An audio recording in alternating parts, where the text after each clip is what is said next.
जी बिस्मिल्लाहिर्रहमानिर्रहीम। तो पिछले सबक में हमने देखा था आसमान का रंग नीला है। अब आप देखें कि आसमान जो है वो बग़ैर सतूनों के है।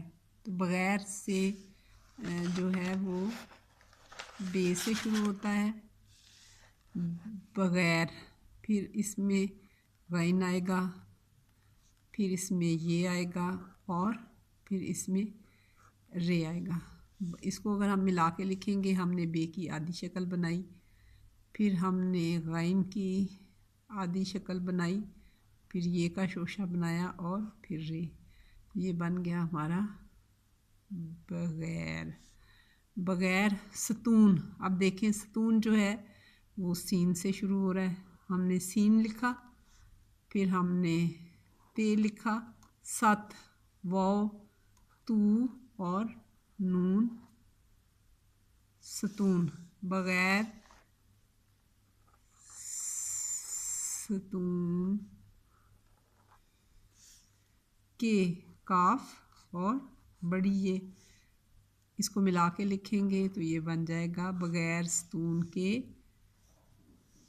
कायम, कौफ दो नुक्तों वाली, अलिफ, हमज़ा और मीम।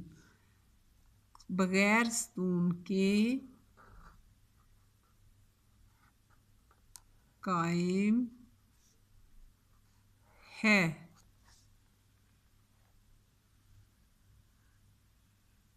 अब आप देखें कि अल्लाह ताला ने कितना जो है वो खूबसूरती से ये निज़ाम बनाया है कि इसमें हमारे ऊपर एक छत भी कायम है, उसके अंदर बादल भी आते हैं, उसमें सूरज भी निकलता है।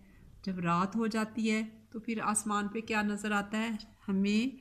रात को, रात, रे, अलिफ रा और ते, रात। रात को आसमान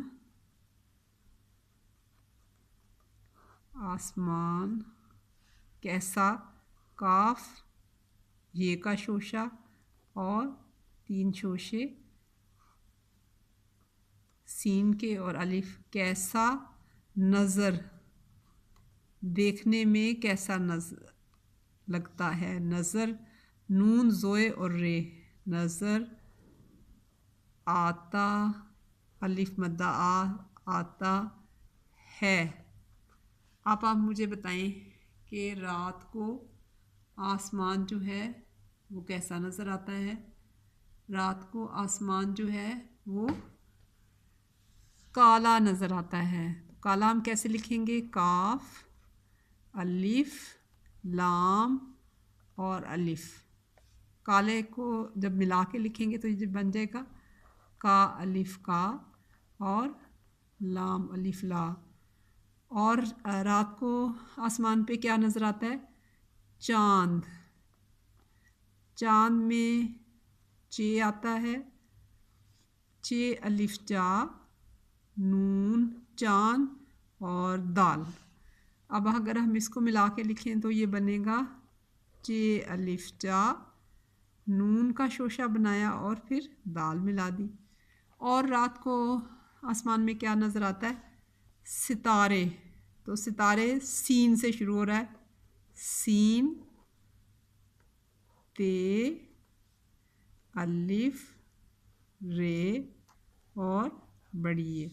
अगर हम इसको मिला के लिखें तो ये बन जाएगा सितारे। तो अब आपको ये पता चला कि जो हमने हरूफ तहज्जी पहले किए थे उसकी आवाज़ के साथ वही चीज़ लिखते हैं। अगर ब की आवाज़ निकल रही है तो उसकी जगह बे आएगा, गैन की जगह गैन आएगा, बग़ैर। और इस तरह हम पहले अलग-अलग लिख लेंगे और फिर इनको मिला के लिखना सीखेंगे।